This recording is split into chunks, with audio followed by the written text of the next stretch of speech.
ఇప్పుడు అంతటా గెలిపించారు రేవంత్ రెడ్డిని 4 పదవులు ఎందుకు ఉంచుకున్నాడు మంత్రి పదవులు సీనియర్ నాయకులకు ఇవ్వచ్చు కదా ఎందుకు ఇస్తలేవు ఆయన నమ్ముకొని ఇందరూ ఎమ్మెల్యేలు ఉన్నారు కదా వాళ్ళకి ఇవ్వచ్చు కదా సీనియర్ ఎంతమంది బాధపడుతున్నారు మాకు టైం ఉంది మేము చేస్తాం మాకు టైం ఉంది మేము చేస్తాం ఈ పదవులను అని చెప్తుండ్రు కదా ఒక్క మంత్రి పదవి చేయడానికి టైం సరిపోదు అవును నేను మంత్రిని కలవడానికి 200 మంది వచ్చిర్రు నాకు 1 నిమిషం టైం ఇచ్చిండు అవును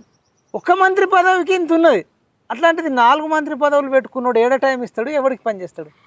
కొండలరెడ్డి తిరుపతి రెడ్డి వాళ్ళ అన్నదమ్ములకు ఇస్తుండే వాళ్ళు ఎమ్మెల్యేలు గారు అవును వాళ్ళే దున్నుకుంటురట అది కరెక్ట్ కాదు శాఖలన్నీ ఈయన శాఖలన్నీ దురుకుడు కాదు ఒక్కొక్క కాంగ్రెస్ లో కూడా మంచి మంచి ఎమ్మెల్యేలు ఎంపీలు వీళ్ళు చెప్పాలండి వీళ్ళకి అడగాల వీళ్ళకు సిగ్గుశరం లేదా కాంగ్రెస్ నుంచి గెలిచిన వాళ్ళు అడగాల కదా అడగాలి మరి 4 మంత్రి పదవులు నువ్వే ఉంచుకున్నావు మాకు ఎందుకు ఇస్తలేవు నువ్వే ఇది అన్యాయం చేసినోడు ఇక నువ్వు న్యాయం ఏం చెప్తావు అసలు ముఖ్యమంత్రి కూడా అర్హుడు కాదు అంతే కదా న్యాయం చెప్పాల్సిన 4 పెట్టుకున్నాక